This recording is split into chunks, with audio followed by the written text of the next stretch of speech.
بسم اللہ الرحمن الرحیم نحمدہ ونصلی ونسلم علی رسولہ الکریم اما بعد میرے عزیز اور بھائیو، یہ غالباً دروس ہوئے شاید کہ بعض اہم خطوط تھے جن کا جواب دیا گیا اور وہی آپ کو سننے کے لیے اس کے متعلق بتایا گیا۔ تو یہ یا ذہن میں رکھیے کہ مقصود تقریر اور بیان نہیں، کوئی دین کی اہم بات جس کی معاشرے میں ضرورت ہو، لوگوں کو ضرورت ہو، وہ بات ان تک پہنچ جائے، وہ جس شکل سے بھی پہنچے۔ تو بعض مرتبہ بعض حضرات کی ایسی کوئی بات ہوتی ہے جو وہ سوال کرتے ہیں کہ وہ صرف انہی تک نہیں ہو، انہی کی ضرورت نہیں ہے، بہت سو کی، جیسے حضرات صحابہ کرام رضوان اللہ علیہ مجمعین نے نبی اکرم صلی اللہ تعالی علیہ وسلم سے بہت سے سوالات کیے، تو محدثین نے لکھا ہے کہ یہ سوال پوری امت کے لیے ایک نعمت بن گیا۔ جی ہاں، یعنی جب وہ سوال ہو گیا تو آپ صلی اللہ علیہ وسلم سے جواب مل گیا، تو اس جواب سے پوری امت قیامت تک آنے والی فائدہ اٹھا رہی ہے۔ اس لیے جیسے میں نے عرض کیا کہ یہاں کوئی تقریر، خطاب، بیان، کوئی لمبا چوڑا یہ سب مقصود نہیں ہوتا، بلکہ دین کی ایک بات کا پہنچانا۔ تو اسی طرح آج بھی بعضوں کی طرف سے ایک چیز ہے کہ میں نے جو گزشتہ کل باتیں بتائی کہ بھئی بچیوں کے نکاح میں تاخیر نہ کرو، شریعت یہی چاہتی ہے، شریعت میں مطلوب ہے کہ الأیم اذا وجدت لها کفوا، جب کوئی اچھا رشتہ آ جائے تو آگے بات کو بڑھاؤ۔ یہ جو ہمارے یہاں بلا وجہ تاخیر کرتے ہیں یا رسومات کی وجہ سے تاخیر کرتے ہیں، رسومات یعنی رسم و رواج، جب تک جہیز نہ ہو، جب تک اتنے لوگوں کی دعوت کا انتظام نہ ہو، جب تک کوئی شاندار شادی ہال بک کرنے کے پیسے نہ ہو، فلاں نہ ہو، یہ نہ ہو، تب تک ہمیں نکاح نہیں کرنا۔ میرے عزیزو، اس کا جرم یعنی یہ جرم اور یہ گناہ اور یہ معصیت و نافرمانی ایسی ہے کہ جو آپ کر رہے ہیں آپ کے بھی کندھے پر، اور اسی طرح وہ جو بچی کے نکاح میں تاخیر ہے اس کی وجہ سے اس کا گناہ بھی آپ کے کندھے پر۔ یعنی خود رسم و رواج کا تاخیر کی وجوہات میں نے اس دن بتائی، لیکن بہت سی جگہوں میں تاخیر کی وجہ یہ ہے رسم و رواج، جو میں نے عرض کیا کہ اتنے رسومات ہمارے ہندو پاک وغیرہ کے معاشرے میں ہیں اور ہر ایک کرنا چاہتا ہے، اور پیش نظر نام اور شہرت اور مرتبہ اور مقام اور لوگوں کی نگاہوں میں تھوڑا سا کچھ دیکھنا دکھانا، کچھ یہی تو ہوتا ہے۔ اور کیا ہوتا ہے، کتنے جوان بچے بچیاں صرف اسی وجہ سے بیچارے بغیر نکاح کے بیٹھے۔ میرے عزیزو، ذہن میں رکھ لیجئے گا کہ جو کوئی گناہ اس طرح کا ہو کہ جس کی وجہ سے دوسری خرابیاں لازم آ رہی ہو، تو جیسے اس گناہ کا وہ شخص مجرم ہے، ان خرابیوں کا بھی مجرم ہے۔ تو بہرحال بعض حضرات نے پوچھا کہ اس کے لیے کوئی وظیفہ بتا دیجئے، گھر میں بہت سی بچیاں بیٹھی ہے، جی ان کا نکاح آسانی کے ساتھ ہو جائے، بچوں کے نکاح سے، بچیوں کے نکاح سے ماں باپ فارغ ہو جائیں، یقیناً بہت بڑا مسئلہ ہوتا ہے اور دماغ پہ بوجھ رہتا ہے، ایک طرح سے بوجھ۔ بعضوں کو، خاندانوں کو میں نے ایسا پایا کہ وہاں تو مائیں رونے لگتی ہے، ٹینشن میں آ جاتی ہے، بعض جگہوں میں تو دماغی توازن تک پر یعنی اثر پڑ جاتا ہے، وہ ٹھیک نہیں رہتا جب دیکھتے ہیں کہ بچیوں کی عمریں نکل رہی ہے اور کوئی کہیں سے کوئی رشتہ آتا نہیں۔ جہاں سے کبھی کوئی رشتہ آتا ہے تو ذرا سی کوئی بات ہوتی ہے وہی ٹوٹ کے ختم ہو جاتا ہے۔ تو بہرحال میں نے اس دن کچھ باتیں عرض کی تھی، اسی میں سے ایک یہ بھی بتایا تھا کہ کبھی کبھی خود بچی پر اثرات ہے، اور کبھی کبھی ایسا بھی ہوتا ہے میرے عزیزوں کہ نظر لگ جاتی ہے، یہ بھی اہتمام رکھنا چاہیے۔ تو خیر، آج جو ایک سوال ہے وہ میں عرض کرنا چاہتا ہوں کہ کوئی ایسا وہ وظیفہ بتا دیجئے کہ جس سے بچوں کے رشتے ہو اور نکاح کی ہمیں آسانی کے ساتھ ان کے پیغام آئیں اور ہم نکاح سے کی ذمہ داری سے فارغ ہو جائیں۔ تو میرا جی چاہا کہ اس سوال کا جواب خصوصی طور پہ دینے کے بجائے سائل کو یہیں پر میں اس کو نقل کر دوں تاکہ سب فائدہ اٹھا لیں۔ میرے عزیزو، ایمان والے بھائیو، سب سے پہلا اہم ترین نسخہ تمہیں یہ بتاتا ہوں ایمان کی روشنی میں، دیکھو غور سے سننا، ہاں ایمانی اس کے ساتھ سنیے گا، یقین اور اعتماد کی پختگی اور قوت کے ساتھ۔ یہ اپنے دل سے پوچھو کہ اللہ کے رشتے لاتا کون ہے، اس کا انتظام کون کرتا ہے، دلوں میں کون کس کے گھروں میں بیٹھے ہوئے کہاں کس کس کے بارے میں ڈالتا ہے، کس کے دل میں ڈالے گا، وہ کس دوست سے جا کے ذکر کرے گا فلاں جگہ اس طرح کا ایک رشتہ ہے، چلو وہاں دیکھ لو، باتیں چلا دو. یہ سارا ہمارے دلوں میں ڈالنے والے جو خیالات آتے ہیں انہیں کون لاتا ہے، ارادے، عزائم، ان سب پہ کس کا کنٹرول ہے؟ دھیان سے سننا، میں بیچ میں پھر یہ جملہ بول رہا ہوں. سوال کرنے والے نے سوال کیا، میں لکھ کے ایک چھوٹا سا تعویذ اور بھیج دوں کہ یہ کر لو، نہیں، یہ بات کافی نہیں ہے، یہ بات میرے لیے کافی نہیں ہے. میرے عزیز و بنیادی مقصد ہمارا بندگی ہے کہ ہم ہر قدم پر مومن بندے کو اللہ سے جوڑیں، یعنی ہم سب جڑیں. ہمارا بنیادی مقصد اللہ، یعنی انبیاء کرام علیہم الصلاۃ والسلام جو آئے تو صحابہ کرام کی اس میں حیات الصحابہ وغیرہ میں کیوں ہم کیوں مبعوث ہوئے، کیوں ہم کو بھیجا گیا؟ لنخرج العباد من عبادت العبادی الى عبادت رب العباد، تاکہ ہم بندوں کو نکالیں بندوں کی عبادت سے بندوں کے رب کی عبادت کی طرف. تو میرے بھائیوں، آپ کا سوال ہوا اور میں نے ایک تعویذ اور یہ وظیفہ اور فلاں لکھ کے بھیج دیا، یہ مقصد پورا نہیں ہے. تو دل کے کانوں سے سنو، اور اگر میں غلط ہوں تو مجھے بتانا، بتاؤ کنٹرول سب کے دلوں پہ کس کا ہے؟ اللہ تعالیٰ کا ہے. دلوں میں خیالات، ارادے کون ڈالتا ہے؟ اللہ تعالیٰ ڈالتے ہیں. بیٹھے بیٹھے اچانک پتہ نہیں ہمارا خیال اور دل دماغ کہاں کہاں گھومتا رہتا ہے. یہ میں ہر چیز کے بارے میں کہا کرتا ہوں، اے بزنس مین لوگوں، کھپو مت اس میں، اللہ کی طرف متوجہ ہو. دیکھو کیسے اللہ تعالیٰ کہاں کہاں کس کس کے دل میں ڈالیں گے، اور کسٹمر بھاگے ہوئے آپ کے یہاں آئیں گے، اور آپ یوں کہیں گے یہ دکان بھری ہوئی اتنی چل رہی ہے، ہماری کیوں نہیں چلتی؟ ارے اس لیے چل رہی کہ وہ صدقات کرتا ہے، اس لیے چل رہی کہ وہ وقت پر نمازیں پڑھتا ہے، اس لیے چل رہی کہ وہ اپنے ملازموں کو نماز کے لیے فارغ وقت دیتا ہے، وہ اس لیے چل رہی کہ وہ تمام تقوی کی باتوں کا اہتمام کرتا ہے، اس لیے چل رہی کہ اس کی دکان میں کوئی لڑکی نہیں ہے. ہم تو اس لیے لڑکیوں کو رکھتے ہیں کہ ریسپشن پہ آئے تو ہیلو ہاؤ آر یو فلا فلا اور دل لگی کی باتیں ہوں اور زیادہ کھچ کے لوگ آئے، کسٹمر زیادہ آئے. یہ ہمارے ایمان کا آج حال ہے. آفسوں میں رکھتے ہیں کہ یہ ہے فلاں ہے، دلیلیں پوچھو تو ہر ایک سے ملے گی. بھائی دلیل تو افمن زین له سوء عمله فرآه حسنا، بدترین عمل بھی قلب میں مزین کر دیا جاتا ہے تو اسے اچھا لگتا ہے. وَكَذَلِكَ زَيَّنَّا لِكُلِّ أُمَّةٍ عَمَلَهُمْ، ہر ایک کو ان کی چیز اچھی لگتی ہے میرے پیاروں، لیکن اتباع سنت و شریعت، اتباع سنت و شریعت، اتباع سنت و شریعت، اللہ عز و جل کے فرامین، نبی اکرم صلی اللہ علیہ وسلم کے ارشادات اور آپ علیہ الصلاۃ والسلام کے اسوہ و نمونہ کی اتباع، یہ بندگی ہے، یہ دین ہے، اور یہ شریعت ہے، اور یہ اللہ کو ہم سے مطلوب ہے. تو بھائی اس کی دکان اس لیے چل رہی ہے، اس کا کاروبار اچھے سے چل رہا ہے کہ اس کا سارا نظام اللہ تعالیٰ کی ذات کے ساتھ تعلق پر قائم ہے.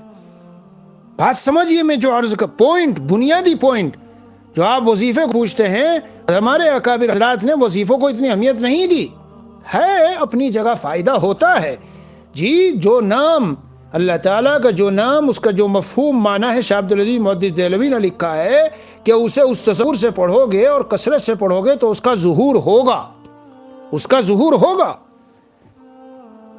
میرے گھر میں ایک مرتبہ بچے، چھوٹے بچی، تو دوسرے بچے نے پکڑ کے ہاتھ کھینچ لیا، اسے کہتے ہیں ہاتھ اتر جانا. تو وہ ہاتھ اتر گیا اور مطلب ایسا ہو گیا کہ بالکل وہ نہ ہلتا نہ چلتا، ذرا وہ کرو تو بہت زیادہ درد و تکلیف ہو، اور بالکل ایسے برابر میں پڑا ہوا ہے ہاتھ. مجھ کو بہت فکری ہوئی رات بھر کہ بھئی پتہ نہیں یہ بچی جو ہے اب رات کو سو بھی سکے گی اور ہمیں بھی سونے دے گی یا نہیں ہوگی، پتہ نہیں کیا ہوگا، اللہ خیر کرے. بہرحال صبح ہی میں گیا اور ڈاکٹر پہ اپوائنٹمنٹ کیا، وہاں وہ تھا، وہ ٹوکن سسٹم ہوتا ہے کہ جو پہلے جاوے پہنچے تو وہ اس کا نمبر، پہلے ہم چلے گئے، بیٹھ گئے. بات آئی کیا ہے، اس نے ریسپشن پہ لکھا کہ یہ ہے، ڈاکٹر کو بتانا. لیکن رات ہی میں ایسے ہی بس اللہ عز و جل نے میرے دل میں ڈالا کہ جوڑنے والی آیت قرآن کے اندر سے میں نکال کر اور پڑھ دوں. میں نے درود شریف پڑھا اور کچھ دعائیں کی، اور جو سورہ فاتحہ تو ہر ہی بیماری میں ہے. سورہ فاتحہ تو میرے عزیز و بھائیو یاد رکھو، سورہ فاتحہ تو ہر بیماری میں ہے. اور جب بات اسی کی نکلی ہے تو چلو بیچ میں ایک بات بتاتا چلوں. 40 دن تک فجر کی سنتوں اور فرضوں کے بیچ میں 41 مرتبہ بسم اللہ الرحمن الرحیم الحمد للہ رب العالمین الرحمن الرحیم. جی یہ پوری سورت 40 دن تک روزانہ 41 مرتبہ بسم اللہ الرحمن الرحیم الحمد للہ رب العالمین اگر پابندی سے کوئی پڑھتا رہے تو یہ ایک ایسا بہترین عمل ہے مجرب. میرے شیخ حضرت جلال آبادی نور اللہ مرقدہ فرماتے تھے کہ کتنے عقدے گرہیں مسئلے جو اٹکے ہیں وہ کھل جاتے ہیں. اور پھر ایک خاص بات یہ ہو جاتی ہے کہ آیت الکرسی پڑھ ہاں سورہ فاتحہ، میں نے کہا سورہ فاتحہ پڑھ کے پھر یہ جب دم کر کے کسی کو دیتا ہے اللہ تعالیٰ اس میں شفا رکھ دیتے ہیں. یہ ایک بڑا مجرب عمل ہے اور بہت ہمارے بزرگوں کا ہے. بہرحال یہ تو بیچ میں بات آ گئی. ہاں تو میں عرض کر رہا تھا کہ یہ تعویذ اور عملیات یہ اصل مقصود نہیں. ہمارے حضرات اکابر رحمہم اللہ اصل اصولی طور پر بنیادی طور پر جو عمل کرتے تھے وہ یہ یعنی اللہ سے جوڑنا. تو جو آیات قرآن میں اللہ کے اسماء حسنہ ہیں اس طرح کے جن کا جو مفہوم ہے اس کو اس کے مطابق پڑھ لینے سے فائدہ ہو جاتا ہے. تو میں نے اس دن وَرَبَطْنَا عَلَىٰ قُلُوبِهِمْ إِذْ قَامُوا فَقَالُوا رَبُّنَا رَبُّ السَّمَاوَاتِ وَالْأَرْضِ لَن نَّدْعُوَ مِن دُونِهِ إِلَٰهًا لَقَدْ قُلْنَا إِذًا شَطَطًا. تو وَرَبَطْنَا عَلَىٰ قُلُوبِهِمْ إِذْ قَامُوا، بس یہ الفاظ بار بار پڑھے چند مرتبہ اور اول آخر درود شریف اور دم کرتا رہا. صبح میں جب ہم وہاں پہنچے تو کچھ دیر بیٹھنے کے بعد میں واپس ہو گیا اور میں نے اپنے اہلیہ سے کہا، بچی ہے کہ امی اپنی اہلیہ سے کہا، میں نے کہا اس کا تو ہاتھ بالکل ٹھیک ہے، یہ دیکھو اٹھتا ہے چلتا ہے کود رہی ہے سب کھیل رہی ہے. ہم چلے آئے تو وہ ریسیپشن پہ پوچھنے لگی وہ عورت کہ کیوں جاتے ہو؟ میں نے کہا جو مرض تھا وہ مرض ختم. تو اس سے تو انکار نہیں، لیکن اصل چیز تو بہرحال سنو ٹائم بھاگ رہا ہے، میں اس کا جواب دینا چاہتا ہوں. اصل الاصول وظیفہ، بنیادی وظیفہ جو ہمارے اس مسئلے کے لیے بھی بچیوں کے رشتے کا معاملہ، اور صرف رشتوں پہ کیا کفایت ہے کہ رشتے ہو گئے نکاح ہو گیا. میرے عزیزوں میرے بھائیوں کتنی ہی بچیوں کے نکاح ہوئے ہیں لیکن ہونے کے بعد چند ہی دن گزرے ہیں کیسے کیسے تنگی اور پریشانی اور کیسی کیسی جنگیں اور لڑائیاں اور کیسے کیسے ناگوار حالات اور تکلیفوں میں بچیاں ہیں. زندگی دو بھر ہو رہی بیچاریوں کی. تو صرف وظیفہ اسی کے لیے نہیں، بچیوں کے نکاح بھی ہو جائیں، ان کو جوڑے مل جائیں، اور بچوں کے لیے بھی یہ بھی مسئلہ ہے. کتنے جوان ہمیں ملتے ہیں پھر رہے ہیں بیچارے، ان کو تلاش میں ہے کہ کہیں ملتا ہی نہیں. جی تو بچوں کو اور بچیوں کے دونوں کے لیے بنیادی چیز بتاتا ہوں، بنیادی. اور وہ بنیادی چیز کیا ہے؟ بنیادی چیز یہ ہے اللہ کو اپنے ساتھ کر لیجئے.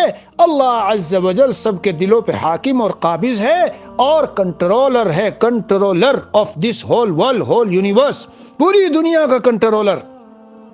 عقیدے سے سننا میری بات، پختگی ہو عقیدے کی کہ پتہ پتہ ذرہ ذرہ قطرہ قطرہ پورے سمندروں کا سب اس مالک کے قبضے میں ہے. جب صحابہ اس یقین کے ساتھ سمندروں کو پار کرتے تھے تو کیسے چلے جاتے تھے؟ گھوڑوں پہ بیٹھے ہوئے. اور کیسے چلے جاتے تھے؟ بالکل بھاگے ہوئے. اللہ تعالی ہمیں اپنی رحمت سے یہ یقین کی کیفیت عطا فرما دے. حق تعالی ہمارا حامی و ناصر ہو. اور اللہ ساتھ کیسے؟ تو اللہ کو ساتھ کر لیجئے. اللہ ساتھ کیسے ہوتے ہیں؟ یا ابن آدم تفرغ لعبادتی، اے انسان تو میری عبادت کے لیے فارغ ہو جا. جی میں تیرے سینے کو غنا سے بھر دوں گا اور تیرے فقر کو دور کر دوں گا. دوسری روایت میں ہے من جمع الہموم ہما واحدا، سارے غموں کو جس نے اپنا ایک غم آخرت کا بنا لیا اللہ تعالیٰ اس کے باقی سب غموں کی طرف سے کافی ہو جاتے ہیں. علماء نے لکھا چھوٹے چھوٹے غم نہیں دیتے، جیسے عصائے موسیٰ، حضرت موسیٰ علیہ السلام کی عصا اژدہا بن کے فرعون کے جادوگروں کے سارے سانپوں کو نکل گئی. پیارو بھائیو ایمان والو سن لیجئے یہ بات کہ کیا ہوتا ہے. بچوں کی شادی کیسے ہوگی اور گھر کہاں سے خریدیں گے اور گاڑی کے لیے پیسہ کہاں سے آئے گا اور اس بچے کی پڑھائی کا مسئلہ ہے اور یہاں گھروں میں یہ فلاں ہو گیا. سینکڑوں چھوٹے چھوٹے غم جو انسانوں کو پریشان کیے ہوئے ہیں اور جن کی وجہ سے زندگی دوبھر ہوئی ہے. یہ اللہ تعالیٰ ان غموں کو فرمایا کہ اس طرح جیسے عصائے موسیٰ اژدہا بن کے سارے سانپوں کو نگل گئی، یہ جو آخرت کا غم، اللہ کو راضی کرنے کا غم ہے، یہ ان سارے چھوٹے چھوٹے غموں کو نگل جاتا ہے۔ اللہ اکبر کبیرہ۔ خدا کی قسم میں بالکل پورے وثوق اور یقین سے کہتا ہوں کہ جو بندہ اللہ تعالیٰ کو راضی کرنے کو ٹھان لے بھائی ایک لمحہ بھی مجھے اللہ کو ناراض نہیں کرنا، بالکل اس کی منشا کے مطابق زندگی گزارنی ہے، اس کے معاش کا، روزی کا، بچوں کا، بیوی کا، گھر والوں کا، اور ان کی صحت کا اور عافیت کا، اور کوٹ کچہری سے حفاظت کا، اور طرح طرح کی بدترین بیماریوں سے حفاظت کا، اور فلاں کا سب غیب سے ایسا انتظام ہوتا جاتا ہے کہ حیران ہو جاتی ہے، یعنی گھر جنت بن جاتا ہے۔ بچیوں کو بھی شوہر ملے تو داماد جو ان کو ملے گھر میں تو وہ بھی، اور اسی طرح پھر جو بہویں ملی تو وہ بھی ایسی کہ خوشگوار زندگی۔ تو یہ جڑ ہے۔ جس نے وظیفہ پوچھا وہ بھی ان میں ہے جو بیان سنتے ہیں، تو سن لیجئے، میں بتاؤں گا وظیفہ بتاؤں گا، لیکن وظیفوں میں راس الوظائف، جو سارے وظیفوں کی جڑ، وہ میں آپ کو بتا رہا ہوں۔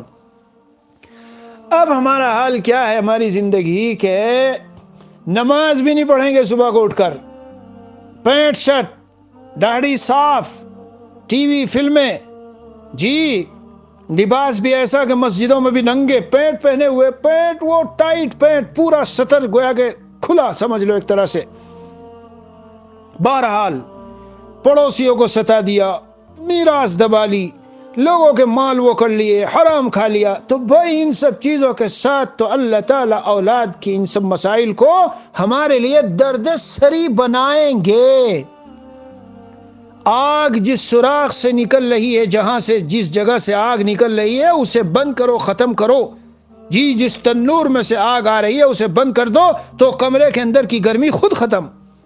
حضرت شاہ اردوئی رحمۃ اللہ علیہ ایئر کنڈیشن گاڑی میں بیٹھے تھے، شیشہ کھلا ہوا تھا، فرمایا سعودی کا قصہ ہے، بھئی ایئر کنڈیشن کھلا جی کھلا ہے، پھر گاڑی گرم کیوں نہیں؟ فرمایا کہ حضرت باہر سے گرمی آ رہی ہے، فرمایا ونڈو کو بند کرو، پھر حضرت نے مثال دی کہ اسی طرح جب ہم کچھ نیکیاں تو کرتے ہیں لیکن گناہوں کی کھڑکیاں کھلی ہے میرے عزیزوں، میرے بھائیوں، جب اللہ کو ناراض کرنے والے کاموں کی کھڑکیاں کھلی ہے تو پھر یہ اولاد، یہ نکاح کے معاملات، یہ بچیوں کا گھر میں بیٹھے رہنا، یہ ایسے ایسے داماد ملنا جو بچیوں کو ہماری ستاویں، یہ ایسی بہویں ملنا جو ناک میں دم کریں، یا بہوؤں کو ایسے وہ مل جانا، جی ساس سسر ملنا، جی یہ ان کے اعمال کا ہے، تو یہ سمجھنے کی چیز ہے، سمجھو اسے۔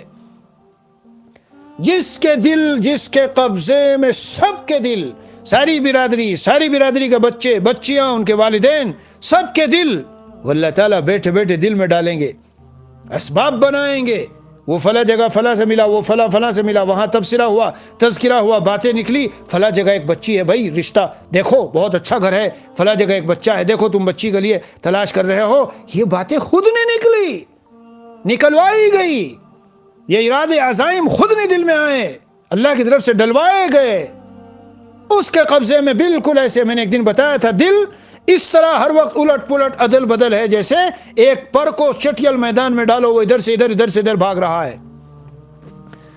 تو جڑ سمجھ لیجئے، صبح کو اٹھو، نماز پڑھو، اور مکمل دین کی، اللہ کی گناہ کے کاموں سے بچ کر مکمل دین کی پابندی کرو، اور صبح سے لے کے رات تک میں نہیں کہہ رہا ہوں کہ آپ بالکل صوفی بن جاؤ، بس ہر وقت تسبیح لیے رہو اور مسجد میں پڑے رہو اور ہر وقت جماعت تبلیغ میں لگے رہو اور خانقاہ میں لگے رہو، تم سمجھو یہ مولوی صاحب بیان کرتے ہیں بس یہ تو ایک ہی بات کہتے ہیں۔ میں نہیں کہتا، کاروبار کرو، ٹھاٹ سے کرو، خوب معاش اور بڑھاؤ اور سب کچھ کرو، لیکن ایک لمحے کے لیے ہمارے حضرت والا رحمۃ اللہ علیہ فرماتے تھے، جان کی بازی لگا دو کہ اپنے مولا کو ناراض نہیں کرنا، پھر دیکھنا زندگی میں کیسی بہاریں آتی ہے، آپ کو وظائف کی ضرورت نہیں پڑے گی اس کے لیے، یہ سب سے بڑا وظیفہ ہے۔ جی ہاں، 5 وقت کی نماز پڑھو، اور 5 وقت کے ساتھ ساتھ جو اور کچھ ایسی نفلیں نمازیں ہیں جو ہمیں حضور اقدس صلی اللہ علیہ وسلم کے طفیل میں ملی، میرے پیارو، کیوں ہم چھوڑتے ہیں اتنا بڑا خزانہ؟ اشراق کی نماز پڑھ لو، پورا حج و عمرہ 3 مرتبہ حضور پاک صلی اللہ علیہ وسلم اپنی زبان مبارک سے فرما رہے ہیں۔ 4 رکعت پڑھ لے دن کے شروع میں، ابن آدم میں تیری ساری ضرورتوں کو کافی ہوں، بتاؤ جھوٹ ہے کیا یہ بات؟ تو ہمیں اس پہ حضرت تھان وہ قدس الروح فرماتے ہیں 1000 قسم کی مشقتیں اٹھائیں گے لیکن چاشتی کی کیوں نہیں پڑھتے؟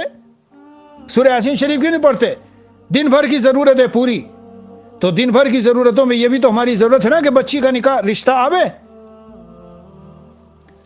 ہزار جتن کریں گے اور ٹینشن اور ڈپریشن اور جی میں تو حالات کی وجہ سے اتنا اداس ہو گیا ہوں اور یہ ہو گیا ہوں وغیرہ. خیر جیسے میں نے کہا کہ میں آپ کو بتاؤں گا وظیفہ، تو بہرحال وظیفہ بتاتا ہوں، یہ بات ذہن میں رکھو. صبح سے شام تک کے جو اوراد وہ ہیں یہ نمازیں پڑھو. نماز کے بعد نبی پاک صلی اللہ علیہ وسلم آیت الکرسی پڑھتے تھے، سمجھ رہے ہو، اور تینوں قل پڑھتے تھے صبح کو مغرب کے بعد، اور پھر رات کو لیٹتے وقت میں پڑھ کر پورے بدن پہ ہاتھ پھیرتے تھے. میرے پیارو، حضور اقدس صلی اللہ علیہ وسلم تو واللہ یعصمک من الناس، آپ کی حفاظت کی ذمہ داری کس نے لے رکھی تھی؟ اللہ عز و جل نے. پھر ہمارے لیے نمونہ چھوڑا ہے کہ یہ کرو. اور ہماری غفلت کا کیا حالت ہے؟ ٹی وی دیکھتے دیکھتے سو رہے ہیں، نیٹ دیکھتے دیکھتے سو رہے ہیں، سونے سے پہلے سنت میں ہیں. جی ہاں، یہ سب پڑھنا، آیت الکرسی پڑھیے اور سورہ بقرہ کا آخری جو رکوع ہے وہ پڑھیے، اور اسی طرح سے تینوں قل پڑھیے، اور پھر ان فی خلق سے مطلب یہ سب پڑھ کر دیکھ لو کتاب میں اسوہ رسول اکرم صلی اللہ علیہ وسلم سیرت کی بہت شاندار کتاب ہے. جتنا میرا بیان سن رہے ہو سب کے سب اس کتاب کو خرید کے اپنے پاس رکھو. ڈاکٹر عبدالعزیز صاحب عارفی نور اللہ مرقدہ کی کتاب عملی اعتبار سے سیرت کا جو عملی پہلو ہے اس اعتبار سے زبردست کتاب ہے. پڑھو اور اپنے پورے بدن پہ پھیرو اور سو جاؤ. اور صبح کو فجر بعد بھی اور ہر نماز کے بعد بھی دیکھنا پھر یہ جنات جادو کہاں سے آ کے تمہاری بچیوں کے رشتوں کو اور اس کو روک دے گا. بچیوں کو بھی کہو، بچوں کو بھی کہو، پابند بناؤ. یہ وظیفہ بتا رہا ہوں میں. میرے دل پہ چوٹ لگتی ہے جب لوگ بظاہر وظیفوں کے کچھ ایسے تعویذ کوئی ایسا ہو یہ سمجھتا ہے چھو ایسا مارو کان میں کہ بس وہ الا بلا ساری ٹل جائے. پیارو، میں نے ایک بار تقریر میں ایک جگہ کہا تھا، پوری شریعت اسلامیہ میں مجھے ایک وظیفہ اور عمل ایسا نہیں ملا کہ نافرمانیوں کے ساتھ اور اللہ کی معصیتوں کے ساتھ جی ساری مشکلات اور مسائل اور فلاح حل ہوتے ہوں. ایک بھی وظیفہ نہیں ہے. جو دعویٰ کرتا ہے ایسا وہ جھوٹا ہے. کیوں؟ قرآن نے کہا ہے من اعرض عن ذکری، میری یاد سے جو ادھر ادھر اعراض کرے گا میں اس کی زندگی کو تنگ اور تلخ کر دوں گا، اور جو میری یاد میں ہوگا میں اسے سکون کی زندگی دوں گا. بہرحال اب آپ کو میں وظیفہ بتا دوں، کیونکہ بیچارے اصل تو پوچھنے والے کا منشا وہی ہے. بھائی ٹھیک ہے، تم نماز بھی پڑھتے رہو اور اپنی حفاظت کا بھی وہ رکھو، بندوبست رکھو، اپنی بچیوں کی حفاظت کا، بچوں کی حفاظت کا بھی ان کو بھی سکھاؤ. ہاں، ورنہ کتنی ہی مرتبہ نظر لگ گئی، کتنی مرتبہ ایسے اثرات ہو گئے کہ بچی کو جیسے ہی دیکھنے آتے ہیں تو پہلے سے تو بڑا شوق ہے، لیکن دیکھ کے گئے تو بس انکار. دیکھ کے حالانکہ کوئی داغ دھبا نہیں ہے، کوئی عیب نہیں ہے، کوئی لنگڑی لولی نہیں ہے، کوئی بہری نہیں ہے، ٹھیک ٹھاک سب، صحت اور ہر لحاظ سے سب ٹھیک ہے، اور رشتے بظاہر ایسی طلب کے ساتھ آتے ہیں، لیکن آنے کے بعد دیکھ کے چلے جاتے. نظر لگنا، سحر اور جادو یہ برحق ہے، جنات یہ برحق ہے. میں انشاءاللہ آج پیر ہے، منگل بدھ جمعرات کی رات سے سوچتا ہوں کہ اس پر 4-5 قسطوں میں بیان کروں گا. ابھی سے اعلان سن لو، اعلان ابھی سے سن لیجیے، الگ سے بتا دوں گا. مرض یعنی بیماری، جنات اور جادو اور نظر بد، یہ 4 عنوان ہیں. ان چاروں کو میں سمجھاؤں گا اپنی طرف سے، ایک بات نہیں، سب کچھ احادیث شریفہ کی روشنی میں، سب کچھ احادیث شریفہ کی روشنی میں. دنیا میں ہم نے صرف بیماری کو تو سمجھا ہے کہ نقصان پہنچتا ہے، لیکن یہ 3 چیزیں کتنا نقصان امت کو پہنچا رہی ہے، جنات اور جادو اور نظر بد، سب حدیثوں میں ہیں. ایک عالم مجھ کو کہتے تھے کہ آپ اتنا اس موضوع پہ بات کرتے ہیں، علماء کیوں نہیں کرتے؟ میں نے کہا کیا حدیث شریفہ میں پورے محدثین نے حدیث کی کتابوں میں ابواب قائم نہیں کیے اس پر؟ نظر کا بھی پورا باب ہے، اور طب اور سحر اور جنات اور سارا یہ سب، اور سورہ فلق سورہ ناس تو اتری ہی اسی کے اوپر ہے.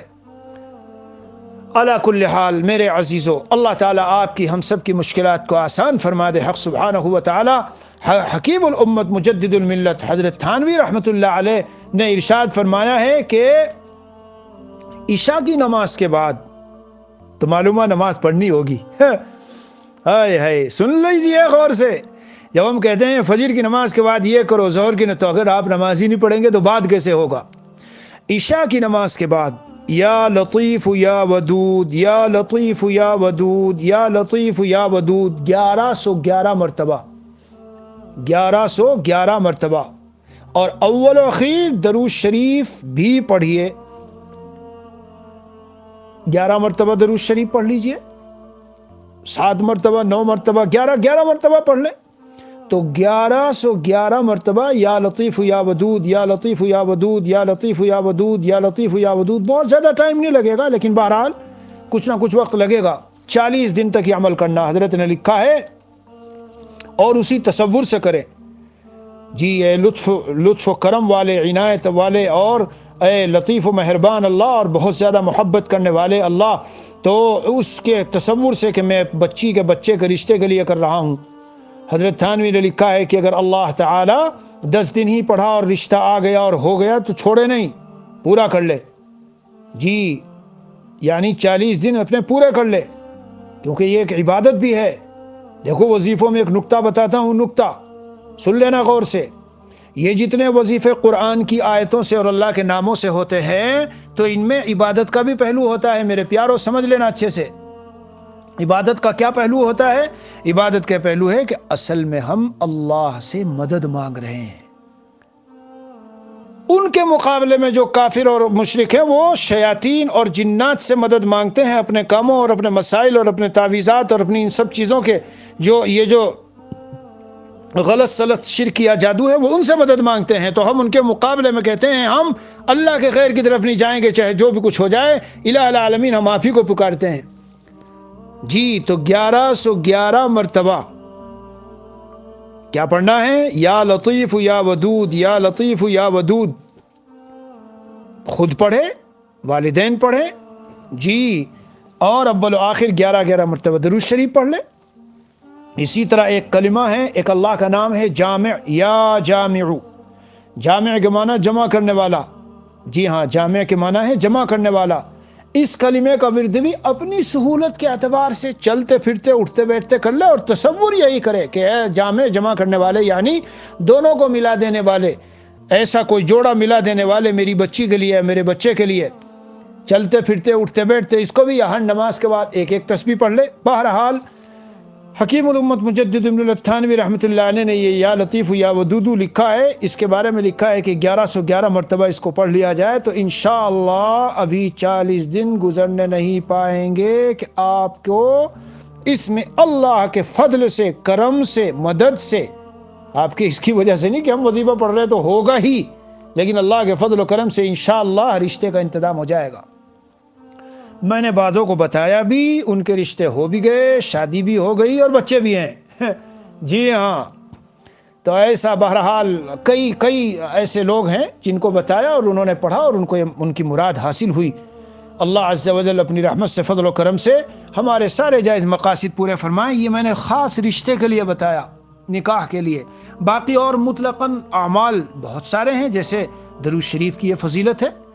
درود شریف کو کثرت سے اگر پڑھیں تو اس پر یہ فضیلت آئی ہے کہ جو کثرت سے درود شریف پڑھے گا تو اللہ تعالیٰ اس کی جتنی مہمات اور ہم اور وری اور غم اور فکریں ہیں ان کی طرف سے اللہ کافی ہو جائیں گے اور آخرت میں اس کے گناہوں کو سب کو بخش دیں گے. اسی طرح میرے عزیزوں اگر استغفار بھی کثرت سے کرے، مثلا یہ تصور کرے یار میرے بچیوں کا نکاح نہیں ہو رہا میرے گناہوں کی وجہ سے، میں اللہ سے استغفار کروں اور استغفار شروع کر دے، یہ تصور کرے اللہ مجھے معاف بھی کر دیجئے اور میرے گناہوں کی وجہ سے رکاوٹ آئی ہوئی ہے اس کو دور فرما دیجئے. تو کثرت استغفار پر بھی نبی اکرم صلی اللہ علیہ وسلم نے یہ وعدہ فرمایا ہے. کیا یہ وعدہ ہے کہ من لزم الاستغفار جعل اللہ له من كل ضيق مخرجا. ہر تنگی سے نکلنے کا راستہ، ہر تنگی سے، تنگ حالات نظر آ رہے ہیں، کہیں کوئی جوڑ نہیں بیٹھ رہا، نکال دیں گے اللہ. ومن كل هم فرجا. غم رات دن کی ایک ٹینشن لگ گئی ہے دل کو، بچیاں جوان ہو گئی، ہائے کیا کرے، اللہ تعالیٰ کشادگی راہیں کھولیں گے. ورزقه اللہ من حیث ورزقه من حیث لا يحتسب. اور ایسی جگہ سے ضرورتوں کا انتظام ہوگا نا جہاں وہم و گمان بھی نہ ہو. ہمیں ایسی بچی چاہیے اپنے بیٹے کے لیے، ایسی ہو ایسی ہو ایسی ہو، اور اپنی بیٹی کے لیے ایسا داماد چاہیے، ایسا کہیں سے ملے گا کہ محلے والے رشتہ دار یوں کہیں کہ یہ کہاں سے لاتے ہیں یار، ایک سے ایک ان کے داماد ہے، کہاں سے نکال کے لاتے ہیں. میاں یہ لاتے نہیں، ان کا تعلق اس ذات کے سے. میں تو کبھی کبھی سمجھاتے ہوئے کہتا ہوں ان لوگوں سے، وہ جو یوں کہیں کہ جی رسم و رواج نہ کریں اور یہ دھوم دھام نہ کریں اور بڑے بڑے ہال بک نہ کریں تو آج کل شادی نہیں ہوتی. مولوی ملا کی بات ہے تو سب ممبروں پہ کرنے کی، ورنہ کوئی نہیں پوچھتا آج کل اگر رسم و رواج نہ کرے اور اچھا خاصا جہیز نہ دیں اور یہ سب جو ہے دھوم دھام نہ کریں، کوئی نہیں پوچھتا، بچیاں ایسے ہی بیٹھی رہیں گی۔ میں ان سے کہتا ہوں ظالم، یہی تیرا ایمان ہے؟ یہی تیرا ایمان ہے؟ کون ہے جو بچیوں کے لیے رشتے لاتا ہے؟ کون ہے جو بچوں کے لیے رشتے لاتا ہے؟ کون ہے جو دل میں ڈالتا ہے؟ کون ہے جو اسباب بناتا ہے؟ کون ہے بیٹھے بیٹھے خیالات دل میں ڈالے گا اور ان کو کہے گا اور ابھارے گا کہ جاؤ فلاں جگہ جاؤ؟ کون ہے کسی کے دل میں ڈال کے وہ جائے گا اپنے دوست کے بعد، دیکھو بھائی فلاں جگہ ایک بچی ہے، چلو تم تلاش کر رہے تھے اپنے بیٹے کے لیے، میں ایک جگہ لے کے چلتا ہوں۔ کوئی بیٹی کے لیے کہے گا تم تلاش کر رہے تھے ایک لڑکا فلاں جگہ ہے، چلو۔ کون ہے اس کا انتظام کرنے والا؟ پھر میں کبھی کبھی یہ کہا کرتا ہوں اگر اتنی ہی بات ہے، کام نہیں چلتا، تو یہ جو ہمارے بزرگان دین تھے جنہوں نے رسم و رواج نہیں کی، ان کی تو شادی ہی نہیں ہونی چاہیے تھی۔ کیا حضرت شیخ الحدیث، حضرت مدنی رحمۃ اللہ علیہ، حضرت تھانوی رحمۃ اللہ علیہ، مولانا الیاس رحمۃ اللہ علیہ، فلاں فلاں فلاں فلاں فلاں، ان سب کے نکاح نہیں ہوئے تھے؟ ان کے ہاں اولاد نہیں تھی؟ ان کی کوئی زندگی نہیں تھی؟ یا ایسے ہی تڑپ تڑپ کے چلے گئے دنیا سے؟ کیسی واہیات بات ہے! کبھی نہ اس طرح سوچنا چاہیے۔ اللہ عز و جل تنہا رولر ہے اور پوری کائنات اور سارے ہول وس، یہ پوری دنیا کا سارا نظام چلانے والا صرف اللہ ہے۔ بس دل کو مضبوطی سے وہاں لگائے، اور یہ جو میں نے باتیں بتائی، ہاں تو بھائی جس نے پوچھا ہے یہ ہے تمہارا وظیفہ، سمجھ لو اس کو اچھے سے۔ اللہ عز و جل مجھے بھی اپنا بنا لے اور ہمارا ہو جائے، اللہ تعالی ہمیں اپنا بنا لے اور اللہ تعالی ہمارے ہو جائیں، یعنی ہمارے حامی و ناصر ہو جائیں، اور سب معاملات میں اللہ ہمارے ساتھ، آزمائش امتحان کا معاملہ نہ فرمائے، حق تعالی آسانی اور سہولت کا معاملہ فرما دے، اور فضل و کرم کا دنیا میں بھی اور آخرت میں بھی۔ بس بھائی ٹھیک ہے، یہ ہو گئی بات۔ وصلی اللہ علی النبی الکریم وعلی آلہ واصحابہ اجمعین والحمد للہ رب العالمین۔